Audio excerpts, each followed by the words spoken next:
Penyimpangan terbesar dan paling sulit untuk dibasmi adalah masalah KKN, korupsi, kolusi, dan nepotisme.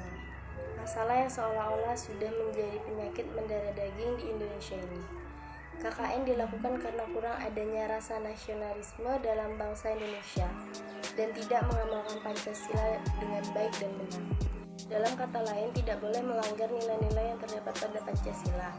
Bangsa yang baik juga harus memisahkan antara kepentingan pribadi dengan kepentingan bersama, yakni harus mendahulukan kepentingan bersama.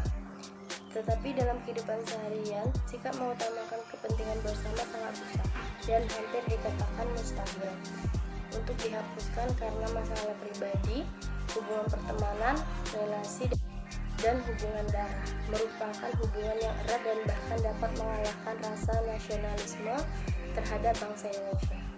Pancasila yang sejak dulu diciptakan sebagai dasar negara yang sudah sejak nenek moyang kita gunakan sebagai pandangan hidup sudah seharusnya dijadikan pedoman bagi bangsa Indonesia dalam kehidupan bernegara, berbangsa, dan bermasyarakat. Demikian juga bagi generasi muda.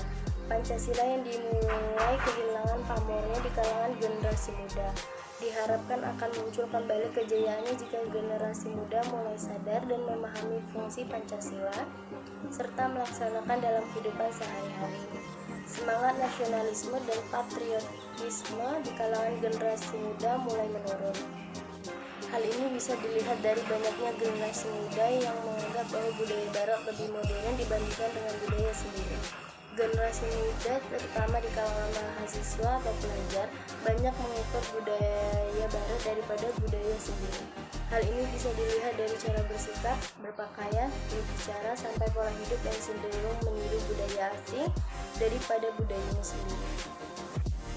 Hal ini terjadi di hampir seluruh pelosok-pelosok, bukan hanya kota-kota besar, akan tetapi sudah merambah ke pelosok-pelosok desa.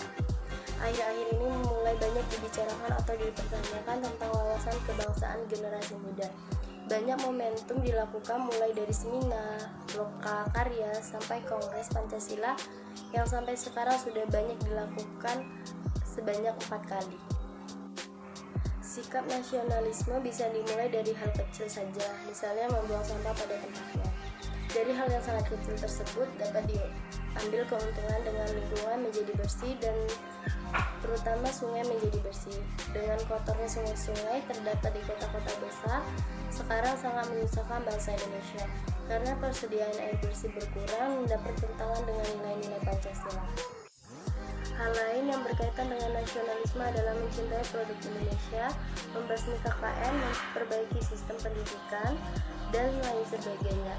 Untuk menjadi bangsa yang besar, bangsa Indonesia harus menanamkan sikap nasionalisme sejak dini atau sejak masa sekolah dasar. Karena jika sikap nasionalisme terlambat diimplementasikan kepada bangsa Indonesia telah kehilangan generasi muda yang rendah akan sikap nasionalisme. Maka untuk mengurangi masalah tersebut dan untuk menambah rasa nasionalisme bangsa Indonesia adalah dengan dilatih tentang sikap-sikap yang baik sesuai dengan nilai-nilai Pancasila. Tidak mengajarkan hal-hal yang melanggar nilai-nilai Pancasila, menanamkan rasa cinta tanah air sejak dini, dan memberikan penyuluhan kepada seluruh bangsa Indonesia akan pentingnya nasionalisme terhadap masa depan Indonesia. Rasa nasionalisme bangsa Indonesia masih kurang dan belum menunjukkan bahwa Indonesia adalah bangsa yang besar. Pengertian tentang nasionalisme juga masih disalahartikan oleh bangsa Indonesia. Hal tersebut dibuktikan dengan contoh-contoh di atas. Oleh karena itu, Indonesia masih perlu meningkatkan rasa nasionalisme dan cinta tanah air.